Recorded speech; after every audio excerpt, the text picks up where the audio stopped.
आज हम फिर से सांवले सपनों की याद पाठ का अगला परिच्छेद शुरू करेंगे।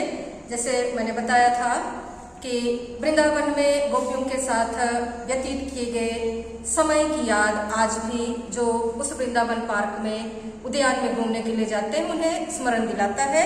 अब हम अगला परिच्छेद की ओर जाएंगे। मैंने लिख दिया है पाठ का शीर्षक सांवले सपनों की याद। लेखक है जाबिर हुसैन।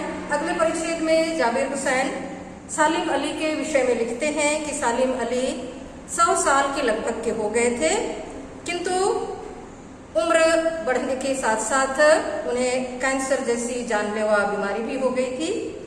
साथ ही साथ लंबी यात्राएं करने के कारण उनका शरीर भी बहुत कमजोर हो गया था। लेकिन अंतिम समय तक मौत उनकी आंखों से रोशनी नहीं छीन सकी, जो पक्षियों की खोज और उनकी सुरक्षा के प्रति समर्पित थी। सालिम अली की आंखों पर चढ़ी दूरबीन उनकी मृत्यु के बाद ही उतरी थी। सालिम अली ऐसे व्यक्ति थे जो कभी प्रकृति के प्रभाव में नहीं आए। वे उन लोगों में से थे जो प्रकृति को अपने प्रभाव में लाने के कायल थे। अर्थात सालिम अली न केवल पक्षी प्रेमी बल्कि पर्यावरण प्रेमी भी थे। लेखक का मानना है कि दूर क्षितिज तक फैली जमीन और झुके आसमान को छूने वाले सालिम अली की नजरों में कुछ ऐसी जादुई शक्ति थी जो प्रकृति को अपने अंदर कैद कर लेती थी। उनके जैसा पक्षियों के विषय में जानने वाले, उनके रहन सहन खान पान के बारे में जानने वाले, अर्थात पक्षियों के विषय में ध्यान पूर्वक खोजबीन करने वाले, उनको बचाने का प्रयास करने वाले और कोई भी पक्षी विज्ञानी अब तक नहीं हुए। उनके लिए प्रकृति में हर तरफ हंसती खेलती रहस्यमयी दुनिया विद्यमान थी। इस वाक्य से स्पष्ट होता है कि सालिम अली पक्षी प्रेमी तो थे ही, पर्यावरण से भी अत्यधिक प्रेम करते थे। उन्होंने अपनी दुनिया को बड़ी मेहनत से गढ़ी थी और इस दुनिया को बनाने में उनकी धर्मपत्नी तहमीना का भी विशेष हाथ था। सालिम अली न केवल पक्षी प्रेमी थे बल्कि पर्यावरण प्रेमी भी थे, अभी अभी मैंने बतलाया।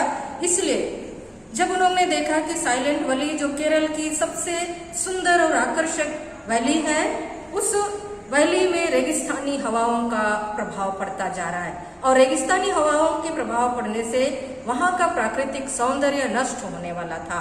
इसलिए वे उन दिनों के प्रधानमंत्री चौधरी चरण सिंह से मिलने गए और साइलेंट वैली को खतरों से बचाने के लिए उन्होंने अनुरोध किया। साइलेंट वैली के पेड़ पौधों को, वहां के पर्यावरण को, वहां के प्राकृतिक सौंदर्य को रेगिस्तानी हवाओं से खतरा होने वाला था और इसी समस्या को लेकर वे चौधरी चरण सिंह के पास जाते हैं। चौधरी चरण सिंह अपनी मिट्टी से अत्यधिक प्यार करते थे, वे भी प्रकृति प्रेमी थे और जब सालिम अली ने साइलेंट वैली के विषय में वर्णन किया तो सुनकर वे व्यथित हो गए, वे दुखी हो गए और उनकी आंखों में आंसू आ गए, क्योंकि सालिम अली अपने निजी स्वार्थ का उद्देश्य लेकर चौधरी चरण सिंह के पास नहीं गए थे। उन्होंने पर्यावरण की सुरक्षा के लिए, के समाधान के लिए, पर्यावरण की सुरक्षा से उत्पन्न समस्याओं के समाधान के निदान के लिए चौधरी चरण सिंह से मुलाकात की थी। साइलेंट वैली केरल की सुंदरतम वैली है।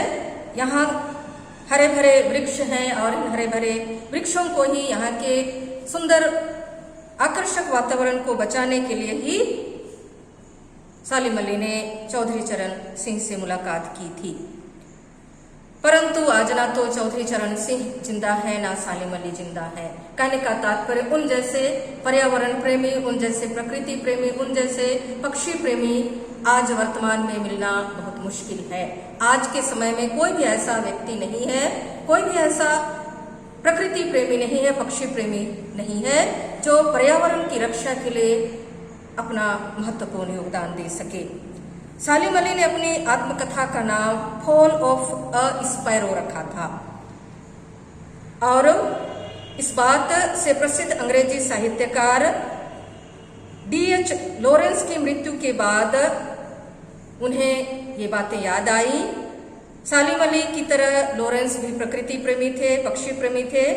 वे भी अपने आसपास के पर्यावरणीय गतिविधियों को जानने और पक्षियों के बारे में जानकारी एकत्रित करने में समय बिताया करते थे।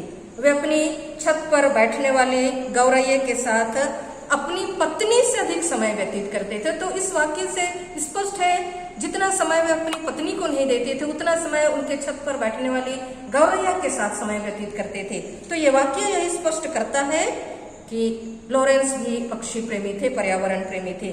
और इसलिए कुछ लोगों ने जब उनकी पत्नी फ्रीडा से पूछा कि वे अपने पति के बारे में कुछ विशेष बातें बताएं, तो उन्होंने उत्तर दिया कि उनके पति के बारे में उनसे ज्यादा उनकी छत पर बैठने वाली गौरैया जानती है।